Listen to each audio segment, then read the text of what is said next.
Hello साथियों, मेरे इस चैनल पे आप सभी का एक बार फिर से स्वागत है। और जैसा कि आपको पता है कि 72वीं बीपीएससी के एग्ज़ाम में अब कुछ ज़्यादा समय नहीं रह गया है, तो हमने प्रयास किया है कि ज़्यादा से ज़्यादा क्वेश्चन कम समय में रिवीजन करवाएं ताकि ज़्यादा से ज़्यादा क्वेश्चन एग्ज़ाम में हिट कर सके। ऐसा नहीं कि हम 100% श्योर करें कि जो पढ़ाएगा वही आएगा एग्ज़ाम में, लेकिन कोशिश अपने तरफ से कर रहे हैं कि ज़्यादा से ज़्यादा क्वेश्चन मेरे वीडियो से आए ताकि हमको भी फ़ायदा हो और आप लोगों को भी फ़ायदा हो। तो चलिए शुरू करते हैं। देखिए, पहला क्वेश्चन है कि बैडमिंटन वर्ल्ड फेडरेशन के आयोग के अध्यक्ष कौन है। देखिए, ये बैडमिंटन वर्ल्ड फेडरेशन यानी BWF के आयोग के अध्यक्ष कौन है, तो पीवी सिंधु है। ठीक है, बैडमिंटन वर्ल्ड फेडरेशन आयोग के अध्यक्ष कौन है, तो पीवी सिंधु है। ये तो आपको याद हो गया। कुछ कुछ नया पीएम याद रखिए, जैसे इथियोपिया का नया पीएम कौन है, तो अभी अहमद है। अभी अहमद। इथियोपिया के नए पीएम कौन है, तो अभी अहमद।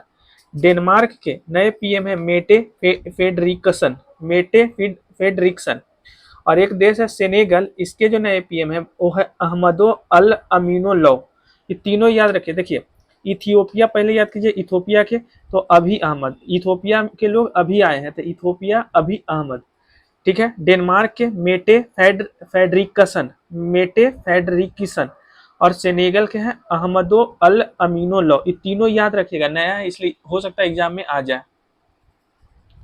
अगला क्वेश्चन है कि जो गूगल क्लाउड एआई हब की आधारशिला कहाँ पे रखी गई है। गूगल क्लाउड एआई हब की आधारशिला जो है आंध्र प्रदेश में रखा गया है। तो याद रखिएगा, गूगल क्लाउड एआई हब की आधारशिला कहाँ पे रखा गया है, तो आंध्र प्रदेश में रखा गया है। आगे चलिए। देखिए, अंतर्राष्ट्रीय बुकर पुरस्कार 2026 किन्हें दिया गया है, तो यांग सुहांग जी को दिया गया है। ये अंतर्राष्ट्रीय बुकर पुरस्कार 2026 किसे दिया गया है, तो यांग सुहांग जी को दिया गया है। ठीक है, ये क्वेश्चन भी है, ये समझिए तक कहीं भी क्वेश्चन देख रहे हैं कि उठा के पूछ दे रहा है ये क्वेश्चन। तो अंतर्राष्ट्रीय बुकर पुरस्कार 2026 किसे दिया गया है, तो यांग सुहांग जी को दिया गया है। ताइवान ट्रेवलोग एक पुस्तक है, इसी पुस्तक के लिए इनको दिया गया है। इसके अलावा याद रखिएगा कि लता दीनानाथ मंगेशकर पुरस्कार 2026 किसे दिया गया है, तो कैलाश सत्यार्थी को दिया गया है। लता दीनानाथ मंगेशकर पुरस्कार 2026 किसे दिया गया है, तो कैलाश सत्यार्थी को दिया गया है। और एक है ब्रेक थ्रू पुरस्कार 2026। देखिए, ये ब्रेक थ्रू पुरस्कार जो है ना वो 3 क्षेत्रों में दिया जाता है, लेकिन हम 2 क्षेत्र में लिखे हैं। ब्रेक थ्रू पुरस्कार 2026 गणित के क्षेत्र में दिया गया फ्रैंक मर्ले को। और एक है फंडामेंटल फिजिक्स के क्षेत्र में दिया गया डॉक्टर अतानु नाथ को। ठीक है, ये ब्रेक थ्रू पुरस्कार 2026 गणित के क्षेत्र में दिया गया फ्रैंक मर्ले को। और फंडामेंटल फिजिक्स के क्षेत्र में दिया गया है डॉक्टर अतानु नाथ को। और एक याद रखिएगा कि 60वां ज्ञानपीठ अवार्ड किसे दिया गया है, तो 60वां जो ज्ञानपीठ अवार्ड है वो आर बैरामुथु को दिया गया। तीनों याद रखिए चारों। अंतर्राष्ट्रीय बुकर पुरस्कार 2026 किसे दिया गया है, बताइए बताइए जल्दी से। यांगसुंग जी को दिया गया है। अच्छा बताइए, लता दीनानाथ मंगेशकर पुरस्कार 2026 किसे दिया गया है, तो कैलाश सत्यार्थी को दिया गया है। अच्छा आगे बताइए, ब्रेक थ्रू पुरस्कार 2026 गणित के क्षेत्र में किसे दिया गया है, तो फ्रैंक मर्ले को दिया गया है। और फंडामेंटल फिजिक्स के क्षेत्र में दिया गया है डॉक्टर अतानु नाथ को। और 60वां ज्ञानपीठ अवार्ड किसे दिया गया है, तो आर बैरामुथु को। 59वां किसे दिया गया है, तो विनोद कुमार शुक्ल को। 58वां किसे दिया गया है, तो गुलजार और एक और नाम है, 2 लोगों को दिया गया है। आप कमेंट कीजिए किसे दिया गया है।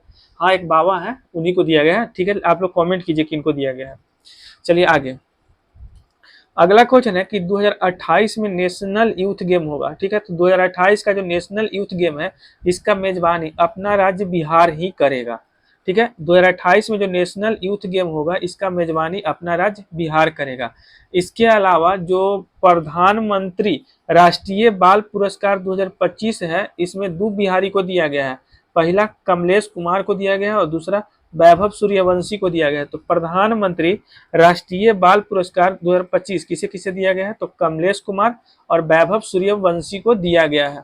तो ये भी आपको याद हो गया होगा। और 2028 में जो नेशनल यूथ गेम होगा इसका मेजबानी कौन करेगा, तो अपना राज्य बिहार ही करेगा।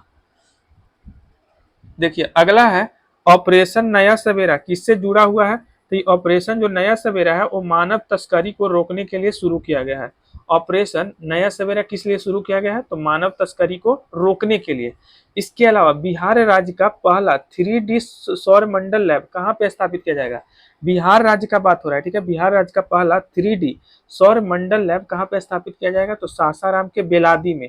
सासाराम एक जगह है बेलादी, यहीं पे राज्य का पहला 3D सौर मंडल लैब स्थापित किया जाएगा। इसके अलावा बिहार का दूसरा सबसे बड़ा सूर्य संग्रहालय म्यूजियम कहाँ पे स्थापित किया जाएगा, तो लखीसराय में किया जाएगा। इसके अलावा याद रखिए कि 35 ताप विद्युत परियोजना का स्थापना कहाँ पे होगा, तो भागलपुर में होगा। 35 ताप विद्युत परियोजना का स्थापना भागलपुर में। इसके अलावा स्टैचू ऑफ विजडम किससे संबंधित है, तो राजेंद्र प्रसाद से संबंधित है और इसका स्थापना कहाँ पे होगा, तो पटना में। स्टैचू ऑफ विजडम किससे संबंधित है, तो राजेंद्र प्रसाद से। कहाँ पे इसका स्थापना होगा, पटना में। इसके अलावा जननायक कर्पूरी ठाकुर कौशल विश्वविद्यालय का स्थापना कहाँ पे होगा, तो पटना में होगा। याद रखिए ऑपरेशन नया सवेरा किसके लिए शुरू किया गया है, तो मानव तस्करी को रोकने के लिए। राज्य का पहला 3D सौर मंडल लैब कहाँ पे स्थापित किया जाए, तो सासाराम के बेलादी में। अच्छा, बिहार राज्य का दूसरा सबसे बड़ा संग्रहालय कहाँ पे स्थापित किया जाएगा, तो लखीसराय में। अच्छा, 35 ताप विद्युत परियोजना कहाँ पे स्थापित किया जाएगा, तो भागलपुर में। स्टैचू ऑफ विजडम किससे संबंधित है, तो राजेंद्र प्रसाद से। कहाँ पे स्थापित किया जाएगा, तो पटना में। अच्छा, लास्ट जननायक कर्पूरी ठाकुर कौशल विश्वविद्यालय का स्थापना कहाँ पे होगा, तो पटना में। चलिए अगले पेज की तरफ चलते हैं।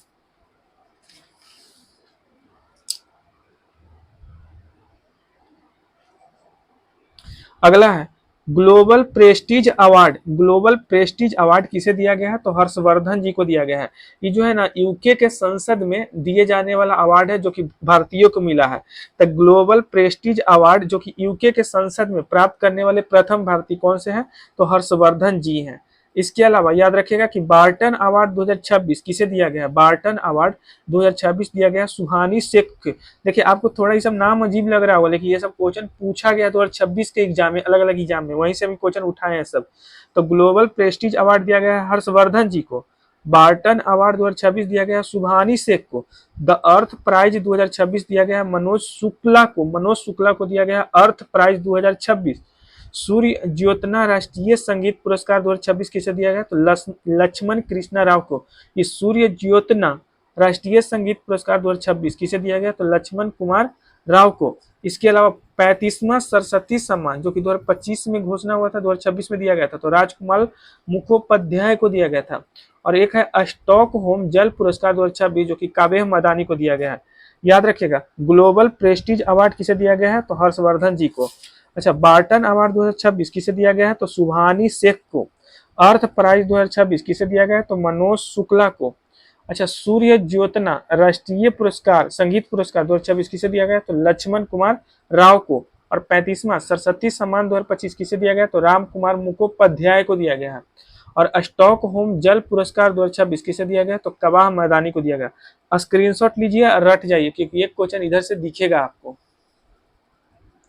अगला क्वेश्चन है कि Venus orbiter mission, Venus orbiter mission किस लिए शुरू किया गया है, तो वेनस को हिंदी में शुक्र कहते हैं, तो शुक्र ग्रह के अध्ययन के लिए ये मिशन शुरू किया गया है।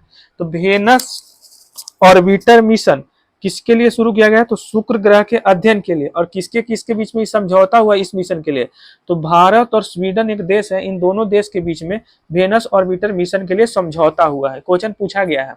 इसके अलावा जो आईआईटी मद्रास है वो डीप टेक स्टार्टअप को बढ़ावा देने के लिए, ये आईआईटी मद्रास जो है वो डीप टेक स्टार्टअप को बढ़ावा देने के लिए अपना पहला रिसर्च सेंटर अमेरिका में खोला है।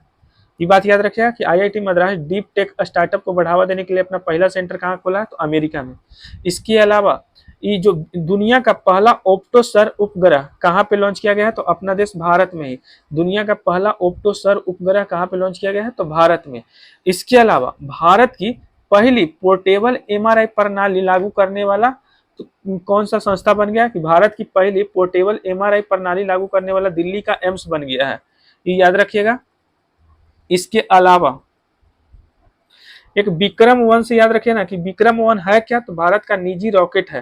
ठीक है, भारत का पहला निजी रॉकेट है विक्रम वन, जिसको तेलंगाना लॉन्च किया है। तो भारत का पहला निजी रॉकेट कौन सा है, तो विक्रम वन, जिसको कौन लॉन्च किया है, तेलंगाना।